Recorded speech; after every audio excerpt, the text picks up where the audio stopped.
नमस्कार दोस्तों, आपका आवाज BS में आप सभी का फिर से स्वागत है। इस समय उत्तर प्रदेश गाजीपुर धरती पे सदर में हमारे बीच में समाज सेवक बहुत पुराने जाने माने चौधरी मुसाफिर बिंद जी के नाम से जाने जाते हैं और पूरा गाजीपुर के जो बिंद समाज के लोग यहाँ पे इकट्ठा होते हैं। कोई भी कार्य होता है तो आइए जानते हैं और मुलाकात करते हैं कि सर, हमारे चैनल में आपका आवाज BS में आपका स्वागत है।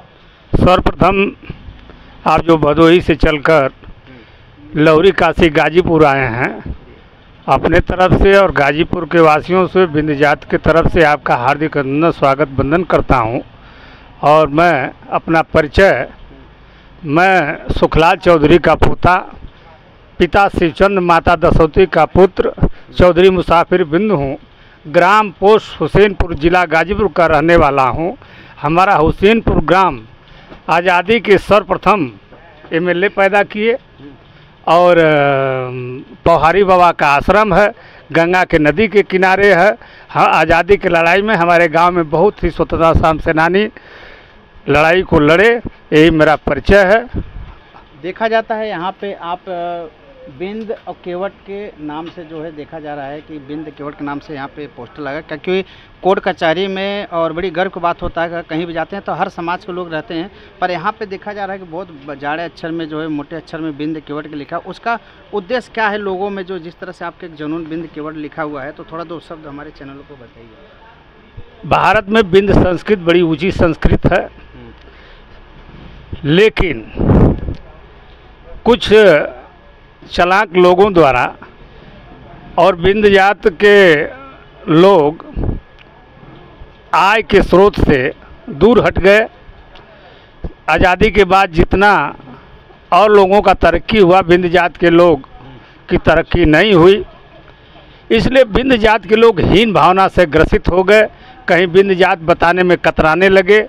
इसका फ़ायदा कुछ लोगों ने उठा करके कुछ कहानी और निषाद लिखवाना शुरू किए, लेकिन बिंद जात के नेता और चलने वाले लोगों ने बिंद समाज का इतिहास महाराजा बेड़ू, महाराजा पृथु, वास्को डिगामा, जॉन केवट, कोलंबस, मैगलन का दे करके अपने लोगों में हौसला पैदा करके बिंद जात लिखवाने का कार्य कि जो बिंद जात नहीं लिख रहे हैं, साहस के साथ बिंद जात अपना लिखते हैं और लिखेंगे। और जो लिखवाने के चक्कर में जो पड़े हुए थे वो अब बंद हो रहा है। अच्छा, तो आप पहली बात ये बताइए कि यहाँ पे कितने साल से हैं जो ये कि बिंद केवट के जो एकजुट समाज के लोग कर रहे हैं, तो कितने साल से लोग हैं? हम 1982 से कचहरी गाजीपुर में कदम रख दिया हूँ और बिंद समाज का कार्य को करता हूँ। बिंद समाज की मीटिंग किया करता हूँ। पहले साइकिल पर झंडा लगाकर हम चला करते थे और जय बिंद का नारा उस पर लिखा हुआ रहता था, ताकि बिंद समाज के लोग बिंद कहने में न हिचकिचाएं।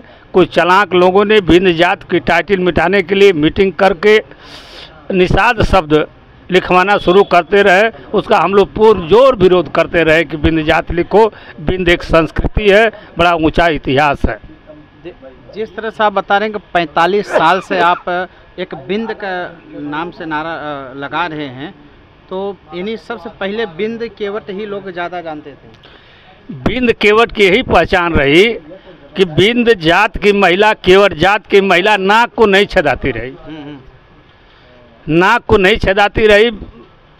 ये विदेशी परंपरा कुछ आई तो हमारे समाज के कुछ महिलाएं जो नाक छेदाना शुरू कर दी। सबसे बड़ा बिंद की पहचान यही है। और बिंद जात के लोग गुलामगिरी नहीं करते हैं, इसलिए राजपाट से हटे रहते हैं, चाटुकारिता नहीं कर पाते हैं, ईमानदारी के बल पर रहते हैं और किसी का सेवा करके नौकरी चाकरी पाने का भी नहीं कोशिश करते हैं। जो चालाक लोग ने दूसरे के चाटुकारी करके सेवा करके नौकरी पा गए, हमारे लोग मेहनत करके खा लेते हैं लेकिन भीख नहीं मांगते। और कुछ लिखवाने वाले लोग भीख भी मांगते हैं, लेकिन हमारे बिंद जात केवट जात में ऐसी कोई परंपरा नहीं है कि भीख मांगे। देखा जा रहा है इसमें जो है जाति जनगणना में काफ़ी हलचल मच रहा है, कोई मझवार लिखवा रहा है, कोई बिंद लिखवा रहा है, तो अगर बिंद केवट है तो क्या लिखेंगे? शुद्ध रूप से बिंद लिखिए, नहीं कोष्ठ में केवट लिख दीजिए। इसलिए केवट बिंद है, बिंद केवट है। बिंद केवट मयावार खर्चवा अंतर्वेदी ये 7 कुरियाँ हैं। केंद्र सरकार, पहले तो हम लोग अनुसूचित जात में जाने के लिए आज से 40 साल पहले से संघर्ष करते आए हैं, लेकिन केंद्र और प्रदेश में सरकार दोनों रही और हमको आरक्षण अनुसूचित जात में नहीं जा सके, तब जाने का कोई मतलब नहीं है। और ये देश के 3 नौजवानों ने बहुत ठीक से संघर्ष किया और केंद्र सरकार, मोदी सरकार ने इस बात को एक्सेप्ट करके जाति जनगणना के लिए अधिसूचना जारी कर दिए। इसलिए उनका भी हम हार्दिक स्वागत वंदन करते हैं तहे दिल से। आज जो जाति जनगणना के लिए माननीय अखिलेश यादव, राहुल गांधी, तेजस्वी यादव ने जो लड़ाई लड़ रहे थे, उनका भी आभार व्यक्त करता हूं कि आपकी बात और देश को ज़रूरत समझ में आई तो केंद्र की मोदी सरकार, हमारे यशस्वी प्रधानमंत्री नरेंद्र मोदी जी ने जनगणना कराने के लिए जारी किए हैं। पुनः उनका हार्दिक अभिनंदन स्वागत वंदन करता हूं, ताकि जाति जनगणना से ये पता चलेगा कि किसको कितना भागीदारी चाहिए। हम इसलिए जाति जनगणना में ज़्यादा अपने लोगों को जागरूक इसलिए करना चाहते हैं कि कश्मीर से कन्याकुमारी तक हम फैले हुए हैं। 3 हिस्सा पृथ्वी है, 1 हिस्सा जल है, तो जल के कछार और पठार में हम बसे हुए हैं। हमारी आबादी के हिसाब से हमारा 50 सांसद होना चाहिए, 150 विधायक होना चाहिए, लेकिन इस जाति जनगणना के अभाव में या हम लोगों को निचले पायदान का समझ करके बहका करके टिकट नहीं दिया जाता, इसलिए हम नहीं पहुंच पाते हैं। लेकिन जब जाति जनगणना में बिंद शब्द आ जाएगा तो जाति के हिसाब से टिकट मिलेगा, जिससे हमारा विकास होगा। जैसे देश की रीत वैसी आपन भीत, जैसे गांव की रीत वैसी अपनी भीत उठाई जाती है।